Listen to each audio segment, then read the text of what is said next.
చాలా కేసుల్లో మనం చూస్తూ ఉంటాం. క్రిమినల్ బ్రీచ్ ఆఫ్ ట్రస్ట్ కానివ్వండి, లేదంటే చీటింగ్ కేసు కానివ్వండి పెట్టడాన్ని మనం చూస్తూ ఉంటాం. అయితే ఈ రెండింటికి మధ్య అంటే చాలా కేసుల్లో ఈ రెండు రకాల కేసులకు సంబంధించినటువంటి సెక్షన్స్ వాటిలో పెడుతూ ఉంటారు. సో ఈ నేపథ్యంలోనే ఈ రెండింటికి కూడా ఒకటే కాదు, ఈ రెండింటికి స్పష్టమైనటువంటి డిఫరెన్స్ ఉంది అంటూ కూడా సుప్రీంకోర్టు ఒక జడ్జిమెంట్ వెలువరించింది. ఈ నేపథ్యంలో అసలు ఈ రెండింటికి సంబంధించినటువంటి సెక్షన్స్ ఏంటి, ఇవి ఎప్పుడు అప్లికబుల్ అవుతాయి తెలుసుకునేటువంటి ప్రయత్నం చేద్దాం. మనతో మాట్లాడాలనుకున్నారు హైకోర్టు అడ్వకేట్ బాలకృష్ణ గారు. ఒకసారి సార్తో మాట్లాడు. సార్, మనం చూస్తూ ఉంటాం అంటే ఇప్పుడు నేను చెప్పినటువంటి ఈ రెండు కూడా సో చాలా ముఖ్యంగా క్రిమినల్ కేసులో ఎక్కువగా పెడుతూ ఉంటారు. సో నిజంగా ఒక నేరానికి సంబంధించి ఈ రెండు సెక్షన్స్ పెట్టొచ్చా ఏంటి అసలు? రైట్. ముందుగా క్రిమినల్ బ్రీచ్ ఆఫ్ ట్రస్ట్ అంటే ఏంటి, అలాగే చీటింగ్ అంటే ఏంటి, ఈ రెండు చూద్దాం.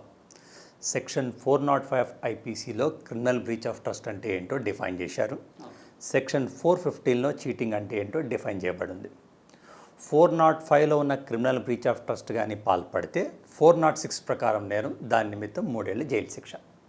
అలాగే 415లో ఉన్నటువంటి చీటింగ్కి పాల్పడితే 420 ప్రకారం అదొక నేరం, దాని నిమిత్తం 7 సంవత్సరాల వరకు జైలు శిక్ష పడే అవకాశం ఉంది.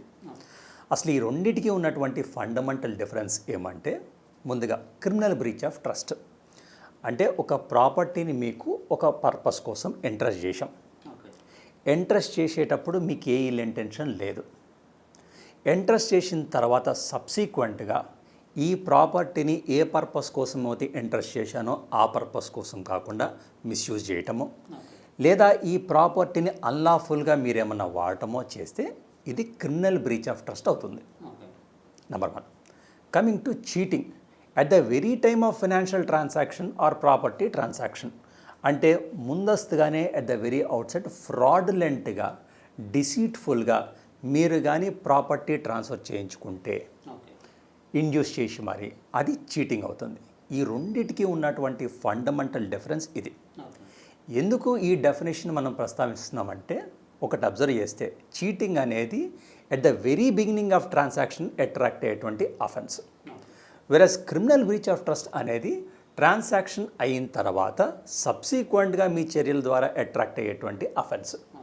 సో ఈ రెండు కూడా కోఎగ్జిస్ట్ అయ్యే పరిస్థితే లేదని చెప్పేసి సుప్రీంకోర్టు ఇప్పుడు కాదు, స్టార్టింగ్ ఫ్రమ్ 2024 రిపిటేటివ్గా చెప్తూనే ఉంది. అంటే మనకి Delhi race club versus state of UP 2024లో అయితే అసలు ఈ దేశంలోని పోలీసులకి ట్రైనింగ్ ఇవ్వాలి, అనేకసార్లు ఈ కోర్టు డైరెక్షన్ ఇచ్చినా సరే పోలీసులు దాన్ని పెడిచెవన పెట్టి ఈ రెండింటినీ కలిపి ఇన్వోక్ చేస్తున్నారు. ఈ రెండు కూడా యాంటీథెటికల్ టు ఈచ్ అదర్. 406ని 420ని కలిపి ఇన్వోక్ చేయడానికి లేదు ఎఫ్ఐఆర్లో అని చెప్పేసి కేటగారికల్గా క్లారిఫై చేసింది. అదే జడ్జిమెంట్ని, అదే ప్రిన్సిపల్ని ఇప్పుడు సుప్రీంకోర్టు ఇంకొకసారి రీస్టేట్ చేసింది. సో జనరల్గా ఏంటి అంటే సివిల్ కేసు, క్రిమినల్ కేసు యాక్చువల్గా ఈ రెండింటి మధ్య మెయిన్గా ఉన్న డిఫరెన్స్ ఏంటి? ఒక సివిల్ కేసు ఎప్పుడు ఈ క్రిమినల్ కేసుగా మారేటువంటి అవకాశం? రైట్. సివిల్ కేసు అంటే it is a dispute between private parties, మీకు నాకు ఉన్నటువంటి ఒక వివాదం. సివిల్ కేసుకి కొన్ని క్యారెక్టరిస్టిక్స్ ఉంటాయి. ఏ స్టేజ్ ఆఫ్ లిటిగేషన్లో అయినా సరే ఇట్ ఈస్ కంపౌండబుల్. ఓకే. అలాగే civil case it is protracted in nature, చాలా దీర్ఘకాలికంగా ఈ లిటిగేషన్ అనేది నడుస్తుంది. Now coming to A criminal offence, it is not an offence against the victim but an offence against the society as a whole. అందుకే criminal కేసుని మీరు ఎలా పడితే అలా విత్డ్రా చేసుకునేటువంటి అవకాశం లేదు. కేవలం సెక్షన్ 320 ఆఫ్ సిఆర్పిసిలో ఉన్నటువంటి కాంపౌండబుల్ అఫెన్సెస్ని మాత్రమే విక్టిమ్ కాంప్రమైజ్ అయ్యేసి క్లోజ్ చేసుకునే అవకాశం ఉంది, లేదంటే లేదు. అలాగే criminal matter compare to civil matter కొంత త్వరితగతిగా క్లోజ్ అవుతూ ఉంటుంది.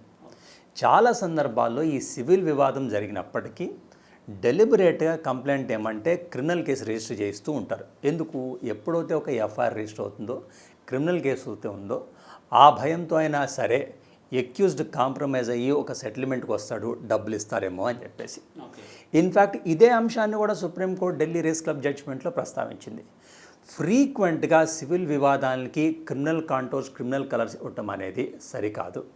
ఇన్ఫ్యాక్ట్ అలా చేయటాన్ని మనం నివారించాలి అంటే ఎప్పుడైతే సివిల్ వివాదాన్ని క్రిమినల్ వివాదంగా మారుస్తారో, ఇది ఎక్విటల్ అవుతుందో, సబ్సిక్వెంట్గా కంప్లైనెంట్కి under 250 of CRPC compensation pay చేయమని కూడా కోర్టు ఆర్డర్ ఇవ్వచ్చు. అంటే ఫర్ ఎగ్జాంపుల్ నేను ఒక కంప్లైంట్, మీరు ఎక్యూజ్డ్, ఒక రాంగ్ క్రిమినల్ కేసు మీ మీద ఇన్వోక్ చేయించాను. సబ్సిక్వెంట్గా ఈ క్రిమినల్ కేసు నుంచి మీరు ఎక్విట్ అయిపోయారు. కోర్టు నాకు అండర్ సెక్షన్ 250 ఆఫ్ సిఆర్పిసి ఒక డైరెక్షన్ ఇవ్వచ్చు. తప్పుడు కేసు పెట్టి ఇతన్ని అనవసరంగా ఇబ్బంది పెట్టారు కాబట్టి శారీరకంగా కావచ్చు, మానసికంగా కావచ్చు, ఆర్థికంగా కావచ్చు, ఇంత మొత్తం కంపెన్సేషన్ ఇవ్వమని చెప్పి కోర్టు నాకు ఆర్డర్ ఇచ్చేటువంటి అవకాశం కూడా ఉంది. ఎందుకు ఇది ప్రస్తావిస్తున్నామంటే అనేక సందర్భాల్లో 406, 420ని దుర్వినియోగం చేసి సివిల్ వివాదాలకి క్రిమినల్ కలర్ ఇచ్చేసి తప్పుడు కేసులు పెడుతున్నారు కాబట్టి ఆ తప్పుడు కేసుల నుండి నిందితుడు బయటపడిన తర్వాత కోర్టు అవసరం అనుకుంటే 250 ప్రకారం కంప్లైనెంట్ని కంపెన్సేషన్ పే చేయమని కూడా డైరెక్షన్ ఇవ్వచ్చు. ఓకే. సో ఈ మధ్యన కొన్ని చూస్తున్నాం, అంటే అమ్మాయిల అబ్బాయిల మధ్య వివాదాల్లో కూడా ఈ 420 కేసు అనేది, చీటింగ్ కేసు అనేది ఎక్కువగా పెడుతూ ఉన్నారు. సో నిజంగా అది అక్కడ కూడా అప్లికబుల్ అవుతుందా ఏంటి? రీసెంట్ పాస్ట్లో ఉన్నటువంటి ఒక ఫినామినన్ ఏమంటే ఎప్పుడైతే ఇద్దరికి లవ్ రిలేషన్షిప్ స్ట్రెయిన్ అవుతుందో ఏదర్ సెక్షన్ 69 ఆఫ్ బిఎన్ఎస్ లేదంటే చీటింగ్ అండర్ 318 ఆఫ్ బిఎన్ఎస్ ఈ సెక్షన్ని ఇన్వోక్ చేస్తున్నారు. 69 ఇన్వోక్ చేస్తే వీళ్ళిద్దరి మధ్య సెక్షువల్ ఇంటర్ కోర్స్ జరిగిందని చెప్పి ఎస్టాబ్లిష్ అవుతుంది. కాబట్టి కొన్ని సందర్భాల్లో అమ్మాయిలు ఏం చేస్తారంటే 318 అంటే పాత చట్టంలోని 420 ఇప్పుడు 318 అయింది బిఎన్ఎస్లో, భారతీయ న్యాయ సంహితలో చీటింగ్ అనేటువంటి కేసు కూడా ఇన్వోక్ చేపిస్తున్నారు. అసలు ఇలాంటి స్ట్రెయిన్డ్ లవ్ రిలేషన్షిప్స్లో 420 కానీ లేదా 318 ఆఫ్ బిఎన్ఎస్ కానీ వర్తించేటువంటి అవకాశమే లేదు. మనమే కర్నూలు నుంచి వచ్చినటువంటి ఒక కేసులో 318 ప్రకారం లవ్ రిలేషన్ స్ట్రెయిన్ అయినప్పుడు 318 ప్రకారం అబ్బాయి మీద కేసు పెడితే దాన్ని హైకోర్టులో క్వాష్ చేయించినటువంటి సందర్భం రీసెంట్గానే జరిగింది. ఓకే. సో అంటే ఒక నేరం జరిగినప్పుడు ఆ నేరానికి సంబంధించి 2 సెక్షన్లు కూడా, అంటే క్రిమినల్ బ్రీచ్ ఆఫ్ ట్రస్ట్ కానీ చీటింగ్ కానీ 2 సెక్షన్లు పెట్టినప్పుడు ఆ కేసులను కొట్టేసేటువంటి అవకాశాలు కూడా ఉంటాయి. ఆ గ్రౌండ్ మీద పూర్తిగా కొట్టేసేటువంటి అవకాశము ఉంది, నంబర్ 1. నంబర్ 2, లేదు అంటే జడ్జి గారు ఈ 2 సెక్షన్లో ఏదో ఒకటే రెలవెంట్ అప్రాప్రియేట్ సెక్షన్ అని చెప్పేసి అదర్ సెక్షన్ని తొలగించేటువంటి అవకాశం కూడా ఉంది. బట్ ఈ 2 అయితే కోఎగ్జిస్ట్ అయ్యి మర్డర్ ట్రయల్కి వెళ్ళేటువంటి అవకాశమే లేదు. ఒకవేళ అసలు ఇది సివిల్ వివాదం 406 కానీ 420 కానీ 2 కూడా వర్తించేటువంటి అవకాశం లేదు అంటే హైకోర్టు క్వాష్ పిటిషన్ ద్వారా కేసును పూర్తిగా కొట్టేసే అవకాశం కూడా ఉంది. అలాగే ఇంకొక విషయం, బ్రీచ్ ఆఫ్ కాంట్రాక్టుల్ టర్మ్స్ జరిగినప్పుడు, అంటే ఫర్ ఎగ్జాంపుల్ మీకు నాకు ఒక ఒప్పంద పత్రం ఉంది, అది అగ్రిమెంట్ అవ్వచ్చు లేకపోతే ఏదో ఒక ఇది అవ్వచ్చు. ఈ అగ్రిమెంట్లో మీరు నేను డిఫాల్ట్ అయినంత మాత్రాన అక్కడ క్రిమినల్ బ్రీచ్ ఆఫ్ ట్రస్ట్ కానీ లేదంటే 420 కానీ అట్రాక్ట్ అయ్యే పరిస్థితే లేదు. ఓకే. సో జనరల్గా ఏంటి అంటే ఎలాంటి వివాదాలు అనుకోవచ్చు, అంటే చిన్న వివాదాలని చెప్తున్నారు. సో చిన్న ఒప్పందాలు ఉల్లంఘన జరిగినప్పుడు చెప్తున్నారు. సో జనరల్గా ఎలాంటివి ఉంటుంది? లేదు, చిన్న వివాదం ఏ వివాదమైనా సరే, ఫర్ ఎగ్జాంపుల్ ఇద్దరు వ్యక్తుల మధ్య ఒక అగ్రిమెంట్ ఉంది. ఆ అగ్రిమెంట్లో ఏదో ఒక పార్టీ డిఫాల్ట్ అయినా వైలేట్ చేసినా సరే అక్కడ క్రిమినల్ బ్రీచ్ ఆఫ్ ట్రస్ట్ కానీ చీటింగ్ కానీ వర్తించేటువంటి అవకాశం లేదు. Okay, right, thank you. ఇది ఓవరాల్గా చూసుకున్నట్లయితే క్రిమినల్ బ్రీచ్ ఆఫ్ ట్రస్ట్ కానివ్వండి, చీటింగ్ కానివ్వండి, ఈ 2 కూడా సపరేటు, ఒకటే నేరానికి సంబంధించి ఈ 2 సెక్షన్లను కూడా పెట్టడానికి వీల్లేదంటూ కూడా సుప్రీంకోర్టు మరొకసారి స్పష్టంగా చెప్పింది. అయితే కింది స్థాయిలో ఉన్నటువంటి పోలీసులకు ఈ 2 సెక్షన్ల పైన కూడా పెద్దగా అవగాహన లేకపోవడం, లేదంటే కావాలని కూడా అంటే అవతల వ్యక్తులను ఇబ్బంది పెట్టాలి అనేటువంటి ఉద్దేశంతో కూడా ఇలాంటి 2 సెక్షన్లను కూడా జోడించి పెడుతున్నారు అనేటువంటి విషయాన్ని కూడా బాలకృష్ణ గారు అయితే చెప్తున్నారు. వీడియో జర్నలిస్ట్ లక్ష్మణ్తో శ్రవణ్, ఏబీ ఆంధ్రజ్యోతి, హైదరాబాద్.